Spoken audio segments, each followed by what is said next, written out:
자, 안녕하세요. 자, 이 팀장 그리고 김 차장의 썰당. 오랜만에 제가 지금 찾아뵙는 것 같네요. 제가 지난주에 몸이 조금 안 좋아가지고 제가 지금 저 빠지고 이제 김성주 과장이 대체해서 지금 했는데 제가 원 자리를 와야 이제 우리 썰당이 자리를 빨리 잡죠. 덕분에 이제 우리 팀장님이 이제 잘리게 생겼던 거. 그래서 일단 오늘 제가 마지막으로 찍었던 우리 최진영 연구원이 저희 회사 이제 그 커머디티 그 상품별로 이제 리포트를 이제 쓰시는 분인데 이분에 지난번에 했던 거는 이제 골드하고 원유 그리고 구리까지 얘기를 한번 했었는데 이번에 이제 코로나19로 인한 이제 그 2분기 어느 정도 어떻게 움직일지 이런 뭐 매크로 방향하고 그리고 원자재 시장, 뭐 에너지, 골드 그리고 이제 마지막으로 비철금속 시장까지 한번 알아보는 시장을 가지도록 하겠습니다. 일단은 인사 한번 드리죠. 저는 이베스트 투자증권의 해외 파생 영업팀의 김성준 차장입니다. 네, 안녕하세요. 여기는 예, 안녕하십니까. 본인 소개 알아서. 예. 안녕하십니까. 이베스트 투자증권의 원자재랑 중국 경제를 맡고 있는 최진영입니다. 네, 우리 최진영 연구원님 이번에는 네 리포트 제목이 회복 그리고 회복 대 공급 과잉 예. 이런 제목으로 써 주셨네요. 실제 저희가 처음 리포트 했을 때가 코로나가 한창 진행될 때였죠. 예. 그리고 이제 점점 경제 재개가 이루어지기 전이었고요. 예. 다 완전히 막혀있을 상황, 우울한 상황에 저희가 좀 찍었던 것 같고요. 예, 그러면은 우리 최진영 연구원님이 생각하는 일단은 2분기부터의 매크로 전망 이런 것들 한번 설명을 매크로부터 한번 설명을 좀 해 주실까요? 그럼 저도 궁금한 걸 좀 여쭤보고 할게요. 예. 일단은 먼저 간략하게 요약을 드리자면은 하반기 때 있어서는 저희가 원자재 시장이 지금 뭐 코로나가 여전히 현재 진행형이잖아요. 네. 근데 2차 충격에 대해서 IMF도 그렇고 여러 군데에서 좀 우려들이 많은데 네. 저는 사실 그러한 우려들은 원자재 시장에서 이제는 그 정도까지는 아니다. 즉 지난 3, 4월 달에 충격이 굉장히 컸었는데 예. 이미 진단 능력이 그만큼 많이 올라왔다라는 거죠. 그러니까 이미 경험도 축적됐고 네. 통제 능력 자체가 생겼다 보니까 이걸 기반으로 도시 봉쇄령 자체가 해제됐다라고 보고 있고 네. 경제 활동도 재개됐다라고 보고 있거든요.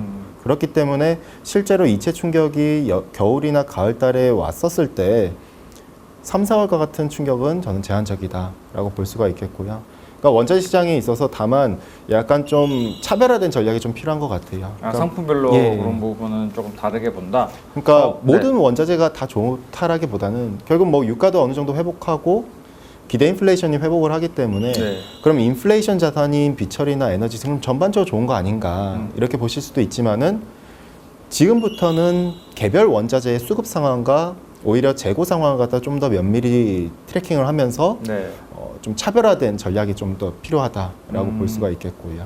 근데 이제 저희가 촬영한 날이 이제 오늘 6월 9일인데 어제 세계은행에서 발표 이제 경제 전망 이제 올해 경제 성장률 자체를 경제 전망할 때 마이너스 5%를 얘기를 하더라고요. 그쵸. 그러니까 그 IMF가 4월 달에 이제 올해 경제 전망을 얘기했을 때 마이너스 2%를 얘기를 했는데 세계은행은 오히려 더 안 좋게 이제 봤단 말이에요. 실제로 이제 작년 1월 달에 이제 발표했을 때는 플러스 2%였는데 이제 코로나가 이렇게 청구이 되고 나서 지금 마이너스 2%까지 지금 봤단 말이죠. 굉장히 마이너스 5%까지. 이 부분에 대해서 굉장히 조금 비관론적으로 많이 글로벌 은행이나 이런 데는 생각을 하고 있는 것 같은데 아무리 이제 그 경제 재개가 이루어진다 하더라도 이렇게 만약에 이대로 진행된다 하면은 쉽지도 않을 것 같다는 저는 생각을 한번 좀 해봤거든요. 그러니까 제가 연구원님 내용을 다 한번 읽어보면서 오늘 이제 어저께 이제 밤에 그런 내용을 접하니까 이게 진짜 2차 충격에도 쉽지가 않을 수도 있겠구나라는 생각을 좀 해봤어요. 저 개인적으로. 예. 뭐 일단은 뭐 그렇다고. 예. 그래서 이제 우리 연구원님 일단은 뭐 계속 한번 이야기를 쭉 해보시죠. 네. 예.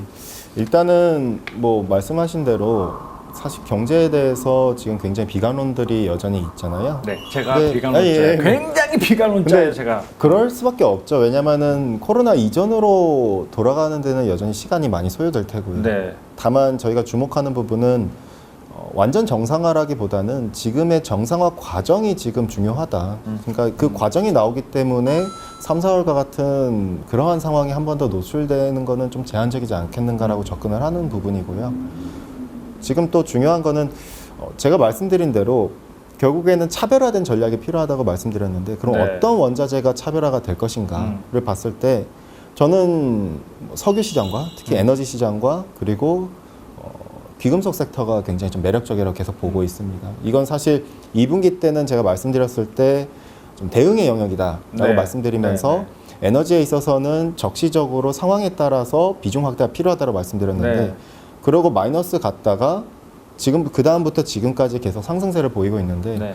중요한 거는 이번에 하반기 때도 이 같은 흐름이 물론 계속 올라간다는 건 아니죠. 네, 그렇죠. 상단은 닫혀 있죠.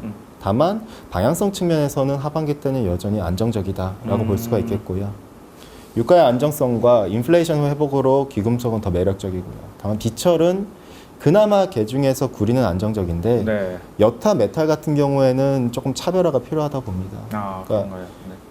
결국 인플레이션이 회복을 하니까 그럼 비철 시장도 괜찮겠지만은 그렇지 않은 이유가 개별 금속별로 보면은 여전히 재고가 문제다.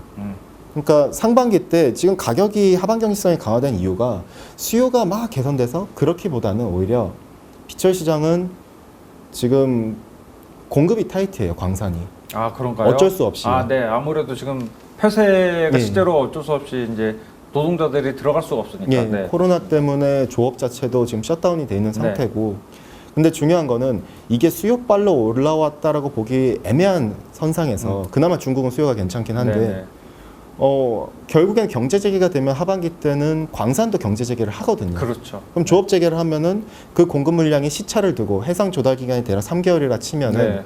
그러면은 못해도 7, 8월 달에 공급이 다시 늘어나는 거죠. 그렇게 봤을 때 메탈 시장은 오히려 하반기 때 상단이 닫히는 요인이 광산 때문일 수 있다라고 오히려 접근할 이제, 수 있고요. 네. 그러면은 광산으로 인한 그 가격의 이제 상반 경직성이라고 표현을 그럼 할게요. 그러면 예. 거기서 일단은 구간 레인지가 좀 정해질 수가 있겠네요. 어느 정도 그러면은. 저는 사실 그럴 수밖에 없다라고 보고 있습니다. 그렇기 때문에 오히려 금속 시장은 올해 하반기보다는 점진적 회복은 맞지만 올해 하반기보다는 저는 내년이 오히려 좀 더 유효하다. 아, 지금의 인프라에 대한 얘기들도 지금 나오기보다 오히려 저는 내년에 본격적으로 얘기가 나올 것 같고요. 어느 정도 정상화가 된 상태에서요. 그렇기 때문에 에너지나 귀금속은 하반기 때는 유효하되 비철에 있어서는 그냥 좀 여전히 중립 정도로 이해해 주시면 될 것 같습니다. 야, 뭐 저도 뭐 비슷한 생각을 갖고 있고 지금 우리 진영 연구원이 일단은 얘기한 일단은 2분기 때에 어느 정도 이제 수요 부분 그리고 이제 공급 부분이 많이 좀 해결이 된다라고 일단은 많이 이야기를 해주셔가지고 저도 상당히 공감을 하는 바입니다. 그래서 아무래도 어찌됐든 시장에 돈이 많이 풀렸다 보니까 귀금속은 어쩔 수 없이 확실히 매력적일 수밖에 없을 것 같아요. 특히 최근에는 실버의 움직임이 좀 심상치 않게 움직이는 것도 저도 많이 보고 있는데 그렇지만은 일단 전반적으로 매크로 부분은 일단은 그래도 긍정적으로 조금 2분기 때는 이제 보신다라고 보면 될까요? 네. 일단은 그 대표적인 이유가 결국 이제 각국의 대처가 조금 더 안정성을 가지고 있다. 물론 유럽은 좀 예외이긴 하지만서도요. 그러니까 지금 부양책을 갖다 그동안 많이 해놨는데 중요한 거는 부양책이 실물 시장을 자극할 만한 동인이 없었었어요. 그 이유는 아시다시피 도시 봉쇄령이 된 상태에서는 네, 실물 시장에 돈이 들어갈 수가 없었거든요. 네, 맞습니다. 근데 중요한 건 이제부터가 그런 부양책의 효과가 발휘될 때인데 그렇게 봤었을 때 국가별로 보면은 주요 수요 주체의 3대 주체를 갖다 놓고 봤을 때 즉 중국, 미국, 유럽을 봤을 때 네. 우선순위는 강도 측면에서는 저는 중국, 마찬가지로 미국, 그렇죠. 그 다음에 저는 유럽으로 보고 있습니다. 일단 뭐 사실 중국은 가장 좀 우호적으로 보고 있고요. 중국 시장 같은 경우에는 이쪽에서의 원자재 수요도 나쁘지 않은 모습들을 보여주고 있고요. 어쨌든 기본적인 전제 베이스는 코로나19가 안정화가 어느 정도 조금 된다라는 베이스로 깔고 나서 일단은 이렇게 말씀을 드리는 게 좀 맞는 것 같죠. 지금 많은 시청하시는 분들이. 그렇죠. 보시기에. 근데 뭐 안정화라기보다 약간 좀 이게 뉴노멀이라 해서 이 상황에서 어떻게 보면은 더 나빠질 거는 크게는 없지 않은가 정도로 이미 이해했습니다. 바닥을 그러면 한번 봤다라고 일단 예. 생각을 하는 게 좋을 것 같네요. 네.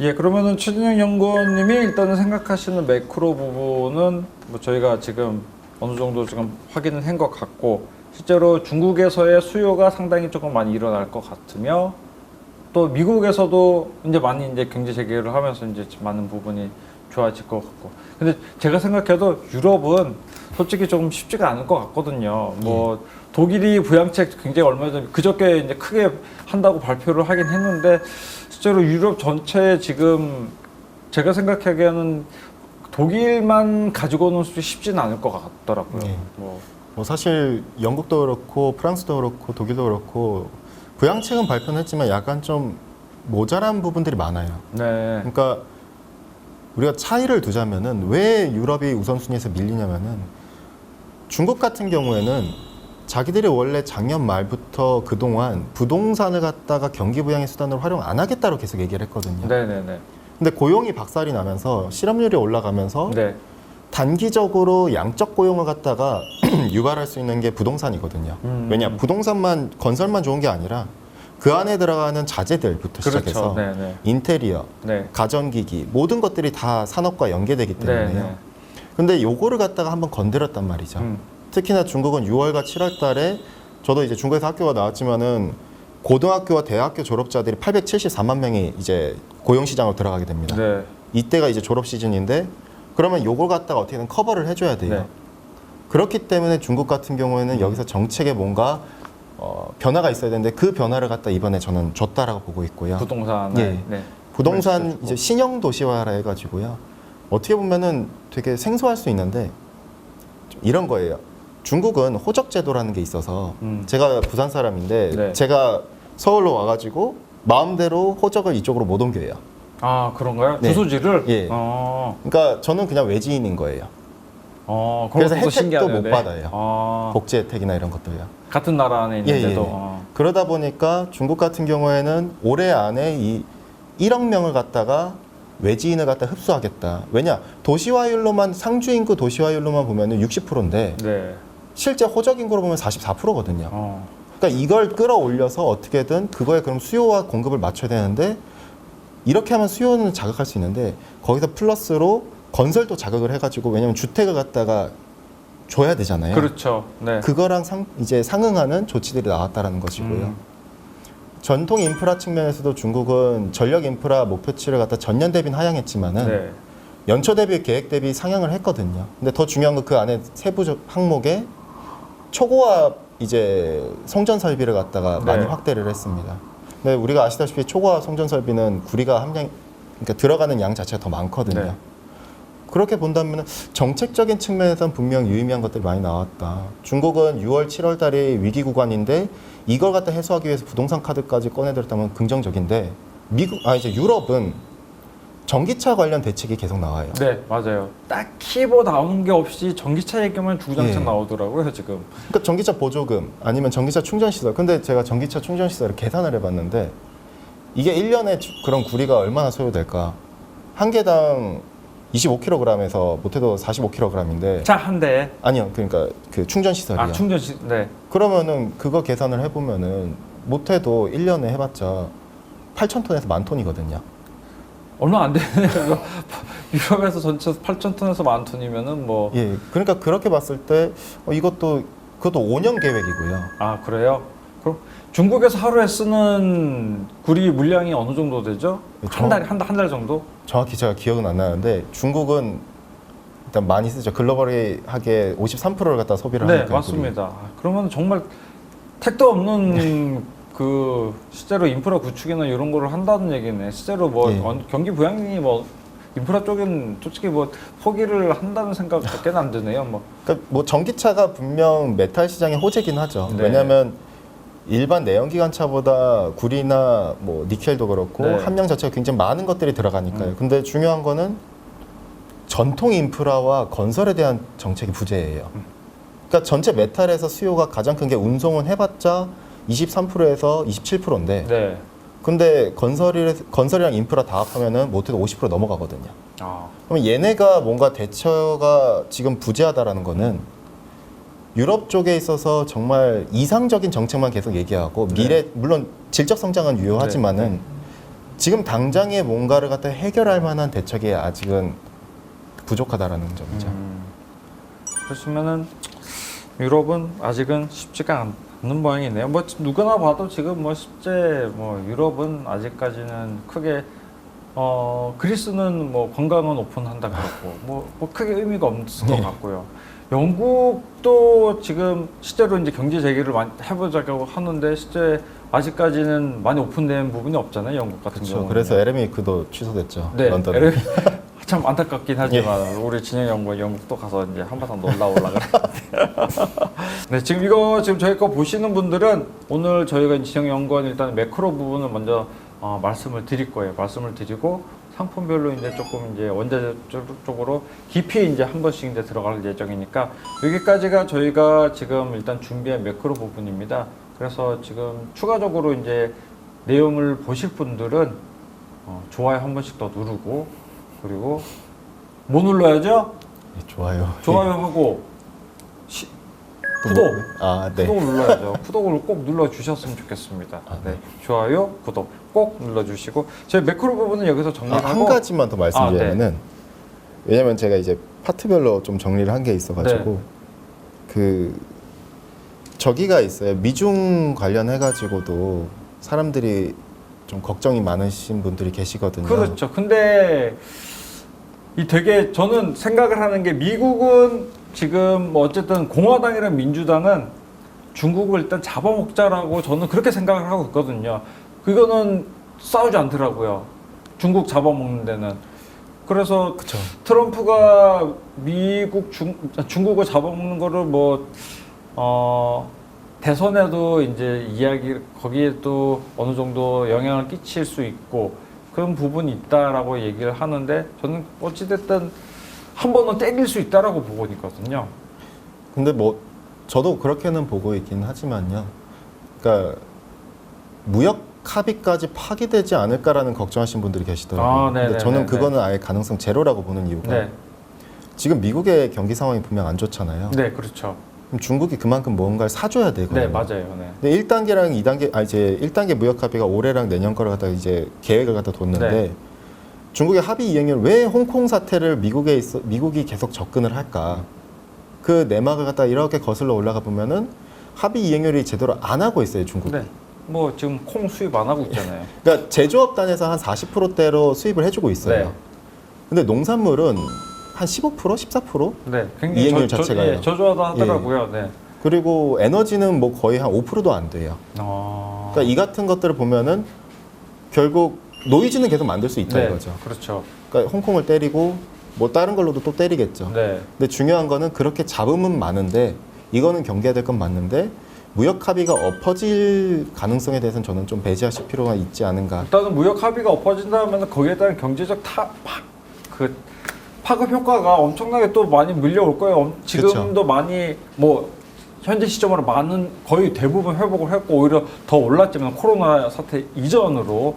근데 이런 부분이 다시 한번 발생이 된다면은 뭐 이제 코로나 당시로 이제 막 발병했을 때로 돌아가지 말는 법도 충분히. 그렇죠. 무역 합의가 만약에 파기가 된다면 그 말즉슨 트럼프가 대통령 재선을 포기하겠다는 말이나 다름없거든요. 맞습니다. 그렇게도 저도 그건 상당히 동의하는 왜냐면 부분이에요. 그랬으면 뭐 대두나 옥수수도 수확 시즌이 다가올 테고 그러면은 어떻게 보면은 재선 활동에서 선거 유세에서 뭔가 판벨트 쪽에다가 자기가 이런 걸 보여줘야 되는데 그렇죠. 동부 쪽의 표밭인데 그게 안 되면은 힘들 수가 있으니까요. 어떻게 보면은 그렇습니다. 맞습니다. 그 중국이랑과의 무역 합의 이행 파기는 솔직히 좀 생각하기는 힘든 상황이에요. 그러면은 뭐 대선 부분도 있고 일단은 저는 제가 아까 말씀드렸다시피 전 비관주의적 사람이 되게 그런 생각을 많이 갖고 있기 때문에 제가 이 일을 하면서 10년 넘게 일을 하면서 좋게 끝나는 걸 잘 많이 못 봤기 때문에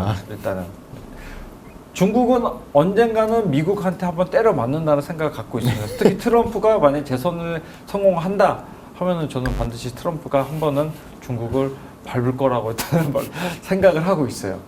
어찌됐든 그거는 제 개인적인 소견이었고 그러면은 뭐 추가적인 말씀하실 거. 여기까지 말씀드린 건 될 것 같아요. 근데 이제 중요한 거는 이제 앞으로의 방향성 측면에서 매크로 단에서 원자재 측면에서는 좀 차별화된 접근 한 번 더 강조드리자면 그게 계속 필요하다. 네. 이렇게 접근하신 게 더 맞다라고 보고 있습니다. 네, 알겠습니다. 그러면은 저희가 오늘 간단하게 일단은 그 저희 연구원님이 진행한 매크로 부분 일단은 상품별로도 말씀 조금 드렸고 경제적인 부분 전반적인 이야기도 그렸고 그리고 이제 현재 미중 간의 마지막에는 조금 이제 그 부분까지 저희가 잘 이제 우리 연구원님이 잘 다뤄 주셨습니다. 그럼 저희가 다음번에 들어갈 얘기할 부분이 뭐죠? 섹터가 에너지 부분. 에너지 부분은 그러면은 다음 저희가 장에서 얘기 좀 해보도록 하죠. 네, 수고하셨습니다. 감사합니다. 네.